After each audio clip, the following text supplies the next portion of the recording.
Vacuum बम के संदर्भ में सही है। आइए दोस्तों बात करते हैं। कल दोस्तों रूस और यूक्रेन के बीच में दो बड़ी महत्वपूर्ण घटनाएं, पूरी ढंग से देखना दोस्तों और भविष्य का अंदाजा लगाना।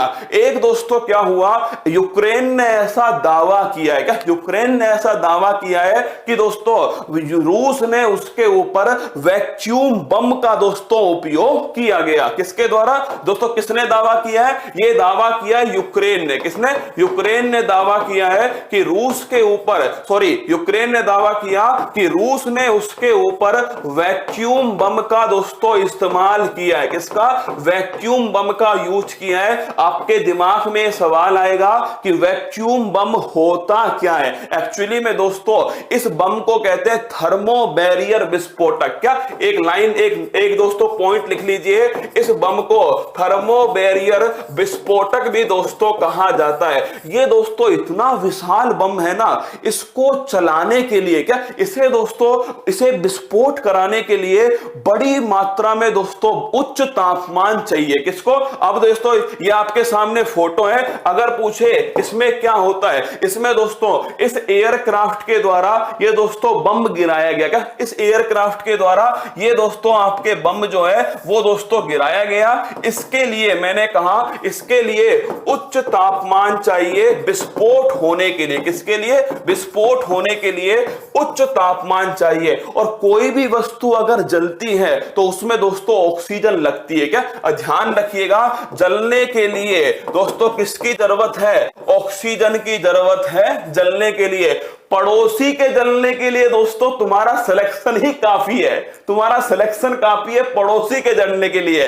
लेकिन किसी भी दोस्तों बम को जलने के लिए किसकी जरूरत है दोस्तों? ऑक्सीजन की जरूरत है। और ये दोस्तों इतना बड़ा बम है, इसके विस्फोट के लिए क्या करता है ये दोस्तों, अपने आसपास जितनी भी ऑक्सीजन है, क्या अपने आसपास दोस्तों जितनी भी ऑक्सीजन है, ये सारी की सारी दोस्तों ऑक्सीजन जो है ये खुद ले लेगा इस बम को जला के लिए। तो इसमें दोस्तों क्या होगा, इसमें ऑक्सीजन, वातावरण में जितनी भी ऑक्सीजन है, वातावरण की ऑक्सीजन का उपयोग करेगा दोस्तों विस्फोट के लिए। किसके लिए? विस्फोट के लिए। और दोस्तों जब ऑक्सीजन हट जाएगी तो क्या बनेगा? वैक्यूम बनेगा। अरे जब ऑक्सीजन नहीं होगी तो किसका निर्माण होगा? वैक्यूम का दोस्तों निर्माण होगा, निर्वात का निर्माण होगा। और इसी समय दोस्तों केमिकल निकलेगा और यह केमिकल दोस्तों वहां पर रहने वाले लोगों के शरीर में प्रवेश करेगा। क्या शरीर में दोस्तों प्रवेश करेगा? तो यह है दोस्तों वैक्यूम बम। क्या वैक्यूम बम ये इतना दोस्तों बड़ा और इतना विशाल कायक है कि माना कि दोस्तों खतरनाक कम है, लेकिन इसका एरिया इतना बड़ा है ना दोस्तों, ये डर पैदा करने के लिए काफी है। इसीलिए इसे फादर ऑफ ऑल बम कहा जाता है। क्या इसका दोस्तों नाम क्या है? इसका नाम है फादर ऑफ ऑल बम। क्या? Father of all bomb.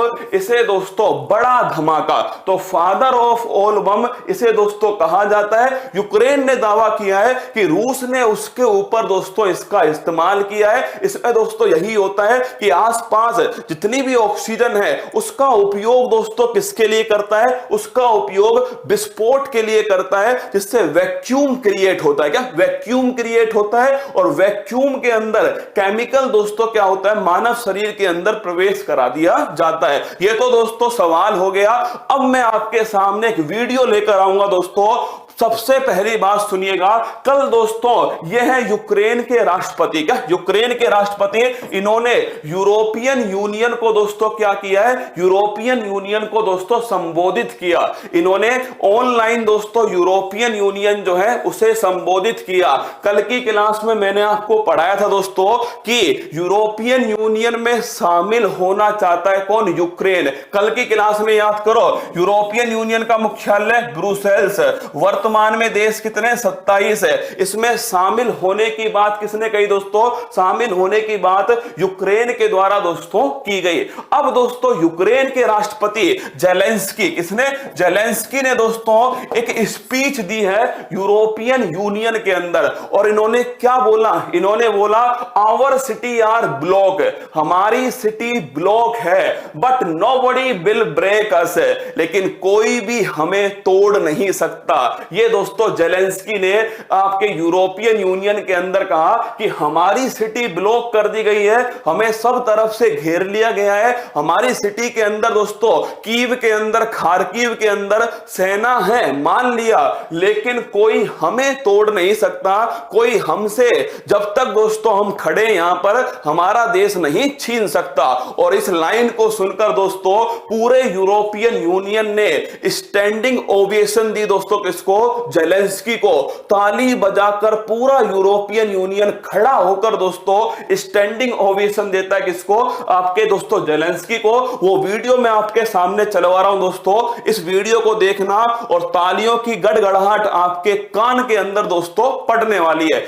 राजोडी team,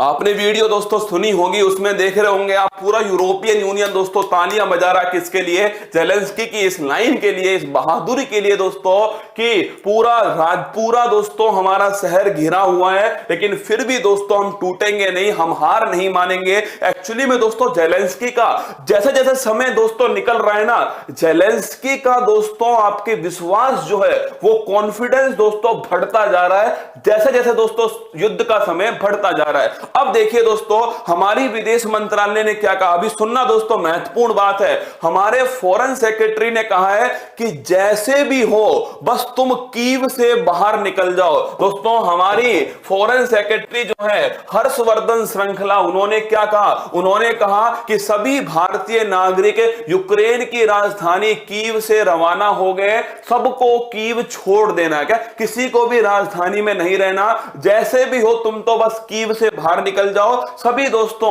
भारतीयों को कीव से बाहर निकाला जा रहा है। इसी बीच में दोस्तों क्या हुआ, एक दुखद घटना हमारे सामने आती है दोस्तों, और वो है एक भारतीय जो है जिनका नाम दोस्तों नवीन कुमार है। क्या है? जिनका नाम दोस्तों नवीन कुमार है। ये कर्नाटक के दोस्तों रहने वाले हैं। ये फोटो आपके सामने, क्या ये फोटो आपके सामने, नवीन कुमार कर्नाटक के दोस्तों रहने वाले, ये मेडिकल की पढ़ाई करने के लिए यूक्रेन के अंदर दोस्तों गए थे, मेडिकल की पढ़ाई के लिए। इनका दोस्तों कल रूस के द्वारा जो आपके दोस्तों संघर्ष चल रहा है, उस संघर्ष में दोस्तों इनका निधन हो गया। एक भारतीय का दोस्तों किसी और देश के संघर्ष में दोस्तों निधन होना, यह बड़ी दुखद घटना है पूरे विश्व के लिए। इसीलिए दोस्तों आप देखना, संयुक्त राष्ट्र संघ इसने भी दोस्तों माफी मांगी है, किससे? भारत से। यूरोपियन यूनियन इसने भी दोस्तों माफी मांगी है, किससे? भारत से, कि भारत के दोस्तों एक भारतीय का निधन हो गया। एक्चुअली में ऐसा क्यों किया जाता है, सोच के देखो दोस्तों, युद्ध समाप्त हो जाएगा, फिर दोस्तों उसके बाद यूक्रेन में वापस से लोग पढ़ने के लिए जाने से कतराएंगे दोस्तों, क्योंकि पता नहीं फिर वापस कब ऐसी स्थिति उत्पन्न हो जाए, कोई भी अपनी जान खोना नहीं चाहेगा। तो दोस्तों यूक्रेन पर रूस के हमले के दौरान एक भारतीय नागरिक की मौत हो गई। इसी तरह से रूस के हमले ने भारत को भी जख्म दे दिया। यूक्रेन युद्ध में पहले भारतीय नागरिक के मारे जाने की पुष्टि की गई है। मेडिकल की पढ़ाई कर रहे छात्र का नाम नवीन कुमार है, जो कर्नाटक के रहने वाले थे। विदेश मंत्रालय के प्रवक्ता अरिंदम बागची ने ट्वीट कर यूक्रेन के खार्किव, कल मैंने आपको पढ़ाया था कि यूक्रेन के खार्किव में दोस्तों क्या हो रही है, बड़ी तेजी से दोस्तों क्या है, आपके संघर्ष चल रहा है। वहां पर भीषण हमले में एक भारतीय स्टूडेंट की मौत की पुष्टि है। विदेश मंत्रालय के प्रवक्ता ने बताया, हम गहरे दुख के साथ इस बात की पुष्टि कर रहे हैं कि आज सुबह खार्किव में हुई बमबारी में एक भारतीय स्टूडेंट की मौत हो गई। इसके बाद में दोस्तों एक बड़ी महत्वपूर्ण घटना जिसने कल दोस्तों सभी मीडिया चैनल का ध्यान खींच लिया, 64 किलोमीटर लंबी, क्या 64 किलोमीटर लंबी Russian convoy nearing Kyiv made up for armoured vehicle tank tower artillery. मतलब दोस्तों 64 किलोमीटर लंबी रूस की सेना के दोस्तों जितने भी टैंक थे, जितने भी व्हीकल थे, सोचकर देखो 64 किलोमीटर लंबी दोस्तों लाइन यूक्रेन के जस्ट बाहर दोस्तों लगी हुई है। ये देखिए फोटो दिखाता हूं आपको, ये है दोस्तों यूक्रेन, क्या है यूक्रेन। आपको एक दोस्तों लाइन दिखेगी, गौर से देखना। मैं चाहूंगा राजौरी टीम केवल पैनल दिखाए यहां पर, यहां देखो दोस्तों गौर से आपको व्हीकल्स की लाइन दिखाई देगी। ये लाइन दोस्तों कितने किलोमीटर लंबी है? लगभग 40 मील, क्या 40 मील, लगभग 64 किलोमीटर है। ये एक बड़ी मात्रा है दोस्तों, 64 किलोमीटर। सोच के देखो दोस्तों आप, 64 किलोमीटर लंबी दोस्तों आपके लाइन, किसके? रसिया के दोस्तों व्हीकल, रसिया के टैंक, रूस के टैंक, रूस के व्हीकल दोस्तों यूक्रेन पर। मतलब रूस जो है वो पूरी शक्ति के साथ में दोस्तों आक्रमण कर सकता है, या दोस्तों रूस पूरे विश्व को दिखाना चाहता है कि उसके पास कितनी दोस्तों शक्ति है। दोबारा फोटो दिखाता हूं दोस्तों आपको, ये देखिए, ये दोस्तों 28 फरवरी 2022 को यूक्रेन के पास में दोस्तों एक फोटो खींची गई, 28 फरवरी 2022 है। और इसमें आपको दोस्तों देखिए ये रूस के दोस्तों क्या है, रूस के टैंक, रूस की मिलिट्री गाड़ियां लाइन से 64 किलोमीटर लंबी दोस्तों, क्या 64 किलोमीटर जो लंबी लाइन है